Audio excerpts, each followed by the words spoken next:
ഓണാഘോഷം പൊടിപൊടിക്കാൻ കൃഷിഭവന്റെ നേതൃത്വത്തിൽ ഓണച്ചന്തകൾ തുടങ്ങി. ചെറക്കടവ് ഗ്രാമപഞ്ചായത്ത് കൃഷിഭവന്റെ നേതൃത്വത്തിൽ തെക്കേത്തുവല കൃഷിഭവനോടനുബന്ധിച്ചാണ് ഓണച്ചന്ത ആരംഭിച്ചത്. ചെറക്കടവ് ഗ്രാമപഞ്ചായത്ത് president T N Girish Kumar ഉദ്ഘാടനം ചെയ്തു.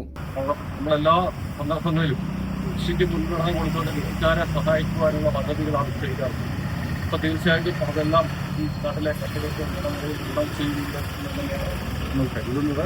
കൃഷിവകുപ്പിനെ സംബന്ധിച്ചിടത്തോളം നമുക്കറിയാം, ഏറ്റവും മികച്ച രീതിയിൽ ആ പ്രവർത്തനങ്ങളെല്ലാം കോർഡിനേറ്റ് ചെയ്യുന്ന കാര്യത്തിലേക്ക് ഉദ്യോഗസ്ഥര്, അതേപോലെ നമ്മുടെ കാർഷിക വികസന സമിതി അംഗങ്ങൾ അവരെല്ലാവരും വളരെ ആത്മാർത്ഥമായി ആണ് ഈ പ്രവർത്തനങ്ങളെല്ലാം വ്യാപൃതരാകുന്നത്. വൈസ് പ്രസിഡന്റ് മോളിക്കുട്ടി തോമസ് അധ്യക്ഷയായി. പഞ്ചായത്ത് അംഗങ്ങളായ Vishnu S Nair, Sethu Manthadan, Gopi Paranthode, Shaki Sajeev, Vadoor block president Jaya Sridhar തുടങ്ങിയവർ പങ്കെടുത്തു. കൃഷിഭവൻ നേരിട്ട് കർഷകരിൽ നിന്നും ശേഖരിച്ച ഉൽപ്പന്നങ്ങൾ ഓണച്ചന്തയിൽ ലഭിക്കും. മികച്ച ഇനം ഏത്തക്കുലകൾ, ചേന, ചേമ്പ്, ഇഞ്ചി തുടങ്ങിയവയെല്ലാം ഓണച്ചന്തയിൽ ലഭിക്കും. കൂടാതെ ഹോർട്ടികോർപ്പിന്റെ പച്ചക്കറികളും ഓണച്ചന്തയിൽ ലഭ്യമാണ്. ഈ മാസം 25 വരെ ഓണച്ചന്ത പ്രവർത്തിക്കും. News bureau, Ponkunnam.